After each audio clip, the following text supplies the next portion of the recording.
علی اکبر حضرت امام حسین کے جوان سال بیٹے راہ خدا میں جان پیش کرتے ہیں. بھتیجے قاسم رضی اللہ تعالیٰ عنہ جان قربان کرتے ہیں. حضرت عباس کے قلم ہوتے ہیں بازو، جو خود جا سکتے تھے وہ خود قربانی پیش کرتے ہیں. اور صاحبو اب یارہ نہیں، جو خود جا نہیں سکتے تھے آپ خود ہاتھوں پہ اٹھا کے فرات کے کنارے پہ لے جاتے ہیں. کہا جو آ سکتے تھے وہ تو قدموں پہ چل کے آ گئے، اور جو قدموں پہ نہیں چل سکتے تھے میں انہیں اٹھا کے لے آیا ہوں. پھر ایک دو شاخہ تیر ہلکے اصغر میں پیوست ہوتا ہے، خون چلو میں دے کر آسمان کی طرف اچھالتے ہیں، اور پھر اللہ کی بارگاہ میں عرض کرتے ہیں ربنا تقبل منا ھذا القربان، میرے مالک حسین کی یہ قربانی بھی قبول فرما لے. یہ کام آسان نہیں ہے، جگر پارا ہاتھوں میں تڑپ کے ٹھنڈا ہو جائے اور پھر بھی صبر کا مظاہرہ کیا جائے اور اللہ کی رضا پہ راضی ہو جائے. اب حضرت امام حسین رضی اللہ تعالیٰ عنہ تنہا رہ گئے، ایک ایک کو رخصت کر رہے تھے شہادت کا دولہا بنا کر، لیکن اب امام حسین کو رخصت کرنے والا کوئی موجود نہیں ہے. آپ گھوڑے پہ سوار ہوئے، میدان کربلا کی طرف ایڑ لگائی. خیمے کے اندر جو خواتین تھی وہ جانتی تھی جو اس راستے گیا پھر پلٹ کے نہیں آیا. اس کی لاش حضرت امام اپنے کندھوں پہ اٹھا کے لائے ہیں. اب اس حسین ابن علی کی لاش کون اٹھائے گا؟ کہا سب نے کہ حسین نہ جائیو، کہا میں نانے کے دین کے لیے جا رہا ہوں. میدان عمل میں گئے، تیغ بران چمکی، لوگوں کے سر کاٹ رہی ہے، آواز آ رہی ہے یہ کون ذی وقار ہے، بلا کا شاہ سوار ہے، لباس ہے پھٹا ہوا، غبار سے اٹا ہوا، لخت لخت کٹا ہوا، پھر بھی ہے ڈٹا ہوا، تمام جسم نازنی چھدا ہوا کٹا ہوا، پھر بھی ہے ڈٹا ہوا، یہ نبی کا نور عین ہے، یہ بال یقین حسین ہے. حسین ابن علی نے کربلا کے تپتے ہوئے ریگزار کے اندر وہ عظیمت کی داستان رقم کی اور پھر بوچھاڑ تیروں کی. ایک تنہا سید زادہ اور ہزاروں تیر چاروں سمت سے ان کے اوپر برسنے لگے. کسی نے نیزہ مارا، کسی نے تیر مارا. جب حضرت امام حسین گھوڑے کی زین سے نیچے اترے تو اس وقت آپ کے بدن پر 33 زخم تلواروں کے تھے، 34 نیزے کے انیاں آپ کے جسم کے اندر کھبی ہوئی تھی. اور محتاط روایات کے مطابق جب بعد میں آپ کا پیراہن اتارا گیا تو اس کے اندر 113 سوراخ تیروں کے نکلے اور وہ تیر جسم میں پیوست تھے. اور جب گھوڑے کی زین سے فرشے زمین پر گرے لگا جس طرح ریحل سے قرآن گر گیا ہو. حضرت امام حسین رضی اللہ تعالی عنہ جب گھوڑے کی زین سے فرشے زمین پر گرے تو وہ جو تیر جسم میں کھبے تھے وہ اور پیوست ہو گئے، خون مشکبو ریت کے ذروں پہ بہنے لگا. گویا اسلام کا دل دھرتی کے اوپر ہے، کائنات راشے میں آ گئی، کربلا کی دھرتی کا کلیجہ کانپ رہا ہے. حضرت ام سلمہ کو حضور نے کربلا کی مٹی دی، کہا جب یہ خون بن جائے تو سمجھ لینا کہ میرا حسین شہید کر دیا گیا ہے. وہ مدینے کے اندر خواب دیکھتی ہیں کہ آقا کریم علیہ السلام داڑھی مبارک کے اندر گرد مبارک پڑی ہوئی ہے اور بال الجھے ہوئے ہیں، گھبرا کے اٹھ کھڑی ہوئی کہ کیا ماجرا ہے. اور جلدی سے اس شیشی کو دیکھا تو وہ شیشی کا جو مٹی رکھی ہوئی تھی وہ خون بن گیا تھا. اور آپ نے کہا اہل مدینہ سن لو، حضرت امام شہید کر دیے گئے ہیں. ادھر امام حسین خون اور خاک کے اندر تڑپ رہے ہیں اور آپ کے جسم نازک پر برچھیوں تیغوں اور تلواروں کے ساتھ جو ہے وہ لوگ وار کر رہے ہیں. سنان بن انس نخی آگے بڑھا لیکن سر کاٹنے کی ہمت نہ پڑی. اس نے نیزہ مارا اور آپ کے گلے کے قریب وہ نیزہ پار کر گیا اور خون کا فوارہ پھوٹا. زرع بن شریک نے آپ کی پیشانی پہ نیزہ مارا، آپ گھبرا کے گرے، اٹھے اور پھر گر گئے اور پھر آپ نے اپنی پیشانی سجدے میں رکھ دی. اپنا خون جو تھا وہ چہرے پہ مل لیا. حسین نے سرخ رنگ کے خون کا جو خضاب تھا وہ اپنے داڑھی پہ لگا لیا کہ کل میں اپنے نانا کو یہ رنگت بھی دکھاؤں گا. حرم کی وہ داستان جو منا سے شروع ہوئی تھی آج اس کی تکمیل ہو رہی ہے. وہ غریب اور سادہ اور رنگین داستان حضرت امام حسین رقم کر رہے ہیں. خون سے داڑھی رنگ گئی اور آپ کے ماتھے کے اوپر زرع بن شریک نے وہ جو نیزہ مارا تھا اس سے آپ سنبھل نہ سکے، اٹھ کے پھر نیچے گرے، پیشانی کو سجدے میں رکھا اور سجدے میں رکھ کے اللہ کی بارگاہ میں آخری لفظ جو میرے امام کی زبان سے نکلے دلوں کی تختیوں پہ نوٹ کر لو اور دیکھو.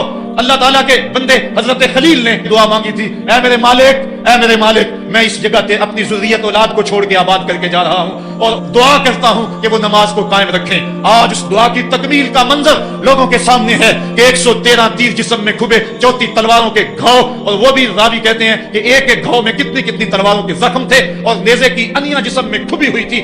آپ کے کلیجے کے اندر نیزے کی انی کو توڑ دیا گیا تھا. اس موقع پہ حضرت امام حسین رضی اللہ تعالی عنہ نے اپنے آپ کو سنبھال کے پیشانی کو ریت کے اوپر رکھا اور اللہ کی بارگاہ میں آخری لفظ حضرت امام حسین کے لبوں پہ جو مچلے، خون نکل رہا تھا اور خولی بن یزید آگے بڑھ کے سر انور کو جدا کرنے کی تیاریاں کر رہا تھا. سنان بن انس آگے بڑھا لیکن کپ کپا کے پیچھے ہو گیا. خولی بن یزید آگے بڑھا، وہ بھی پیچھے ہو گیا. پھر شمر آیا اور شمر آپ کے جسم نازک کے اوپر بیٹھ گیا. حضرت امام حسین نے جب دیکھا تو اس کے بدن کے اوپر برس کے پھل بیری کے نشان تھے. تو حضرت امام حسین کی زبان سے نکلا صدق اللہ و صدق رسول اللہ، میرے آقا میرے اللہ نے سچ کہا. اس نے کہا کیا سچ کہا؟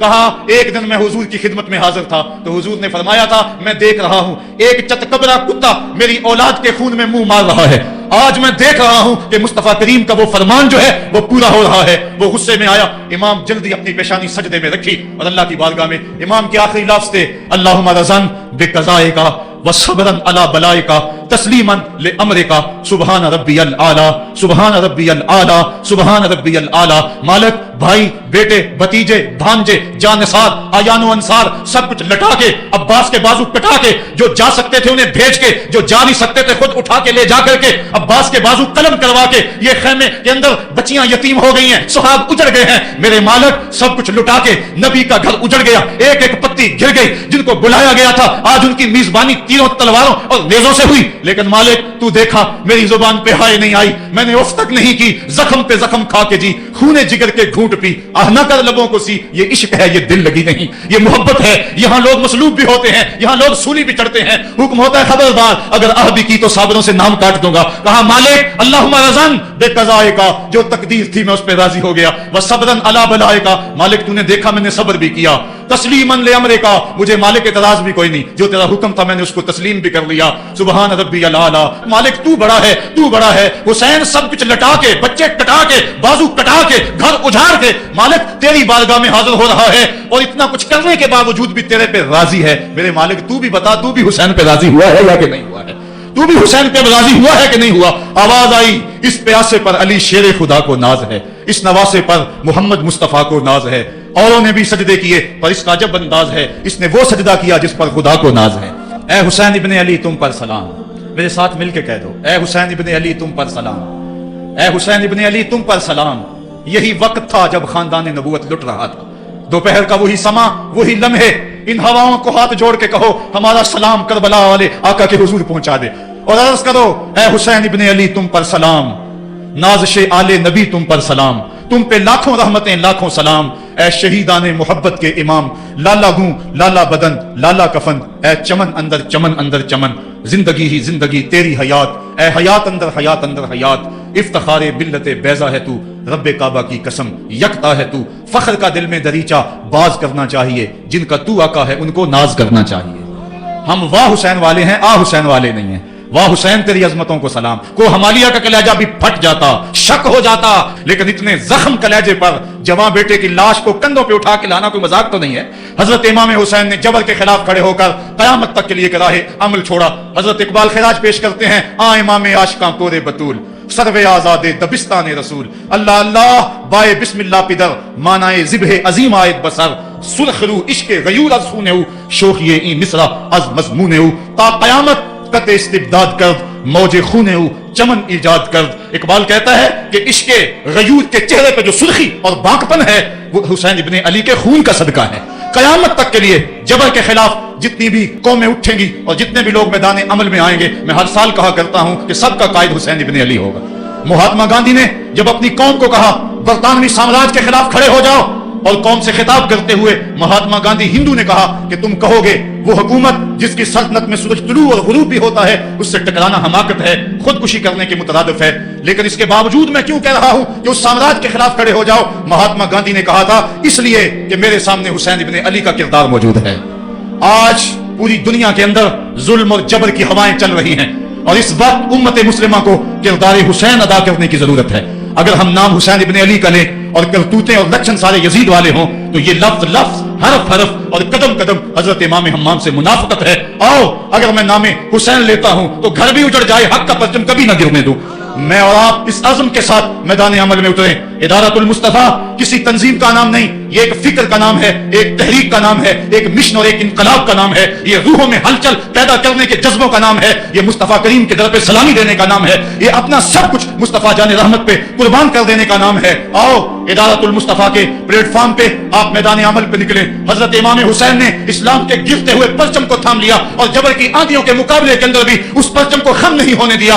آج میں اور آپ ان کا مشن, ان کی فکر لے کر میدان عمل میں نکل آئیں. قرآن کا پھریرا بنا کر, قرآن کا پرچم ہی سینوں میں تھام کر, اہل بیت کی محبت اپنے سینوں میں لے کر میدان عمل میں نکلیں اور قرآن کی دعوت گھر کر دیں. اور اب رکنا نہیں, اب تھمنا نہیں, فردوس میں جا کے دم لینا, آفاق کے ہر ہر گوشے میں قرآن سنا کے دم لینا. اب یہ اٹھنے والے قدم آگے بڑھتے رہیں. یہ درس قرآن کا جو قافلہ ملک کے طول و عرض کے اندر روا دوا ہے، اس میں ایک جوش پیدا ہو جائے اور اس کے اندر ایک انقلاب پیدا ہو جائے. کوئی گھر ایسا نہ رہے، کوئی بستی ایسی نہ رہے، کوئی کان ایسا نہ رہے جس کان تک قرآن کا نغمہ نہ پہنچنے پائے. ادارت المصطفیٰ کے جوان سال مبلغ گلی گلی کوچے کوچے پھیل جائیں، اور جو داعی ہیں، دعوت دینے والے ہیں، اگر وہ خود پیغام پہنچا سکتے ہیں تو اسحد بلال عند اللہ اشہد، بلال کی اسحد بھی اللہ کو قبول ہے. وہ ٹوٹے پھوٹے لفظ لے کر میدان عمل میں نکل آئیں، ورنہ وہ سیڈیز لے لیں، وہ اور کچھ کتب لے لیں، وہ دین کے نعرہ لے لیں، وہ پیغام حق لے لیں، اور گلی گلی کوچا کوچا اسوہ شبیری اور نام حسین کی دعائیں دیتے چلے جائیں. اس وقت حکومتوں کو اپنے اقتدار سے غرض ہے، ملک لٹتا ہے،